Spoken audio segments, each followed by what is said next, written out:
मोदी जी की तरह गलत बांग्ला बोलने से अच्छा है हिंदी में ही बात कर लिया जाए। सबसे पहले मेरी आवाज जहां तक पहुंच रही है, आप सब लोगों से मैं माफी चाहता हूं, मैं क्षमा प्रार्थी हूं, क्योंकि ट्रैफिक की हालत बहुत अच्छी है। इतनी अच्छी है कि क्या बताएं। रास्ते में एक रेलवे फाटक मिला और मजेदार बात यह थी कि उस ट्रेन में 2 इंजन लगा हुआ था। हमको लगा कि दीदी मोदी दोनों मिलकर के बंगाल का यही हाल करने वाले हैं। ऐसा तो हाल नहीं चाहिए ना। आपको जो भी चाहिए वो आपका निर्णय है। मैं आपको कोई लेक्चर देने के लिए नहीं आया हूं, इसलिए कि मेरी इतनी कुवत भी नहीं है। उस धरती पर जाकर, जो धरती ईश्वर चंद्र विद्यासागर की धरती है, जो धरती शहीद खुदीराम बोस की धरती है, जो महान विचारक विवेकानंद की धरती है, वहां के लोगों को जाकर के मैं ज्ञान दूं, ऐसा मुझे उचित नहीं लगता है।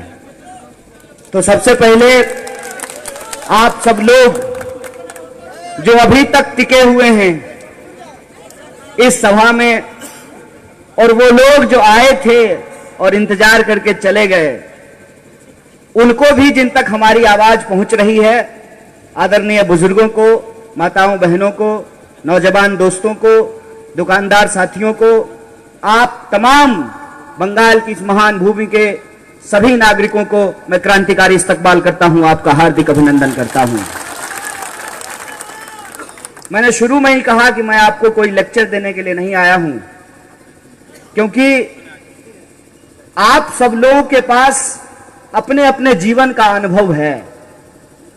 ऐसा नहीं होता है कि हम लोग मंच पे आकर के खड़े हो गए हैं तो बहुत बुद्धिमान हैं और आप सामने जमीन पे बैठे हुए हैं तो आपको बुद्धि नहीं है।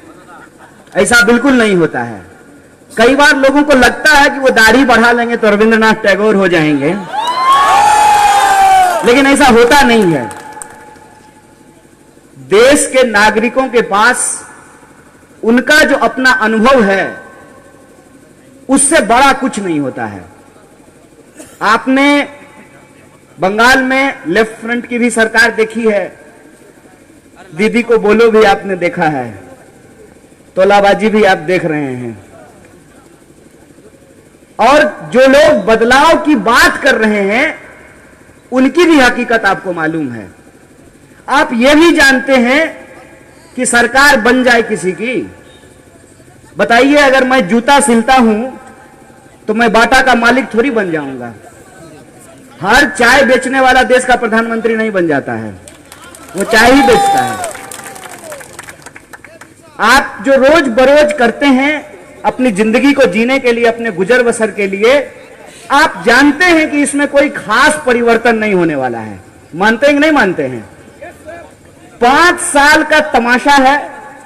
चुनाव होता है, पार्टियां आती हैं, सर के ऊपर उड़न खटोला उड़ता है हेलीकॉप्टर, फिर 5 साल के बाद वही तमाशा होता है। मैं आपसे सिर्फ और सिर्फ आपके टैक्स के पैसे पे हमने पढ़ाई की है, हमने आपका नमक खाया है, वो नमक अदा करने के लिए हम आपके बीच में आए हैं। हम सिर्फ और सिर्फ अपना अनुभव आपसे साझा करने के लिए आए हैं कि आप जो करते हैं वो आप करेंगे।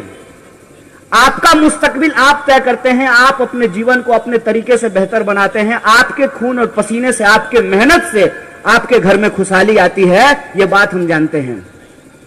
सिर्फ और सिर्फ हम आपसे ये कहने के लिए आए हैं, सरकारें आती हैं जाती हैं, लेकिन यह जो लोग बदलाव के नाम पे आपके माथे के ऊपर हेलीकॉप्टर उड़ा रहे हैं, इनके साथ हमारा पुराना अनुभव है। इनके साथ हमारा पुराना अनुभव ऐसे है कि अभी आप कम से कम अपनी मेहनत से, अपनी कमाई से घर में चुपचाप खा तो रहे हैं। ये वो लोग हैं जो कल को आपके किचन में घुस जाएंगे, आपके रेफ्रिजरेटर में घुस जाएंगे।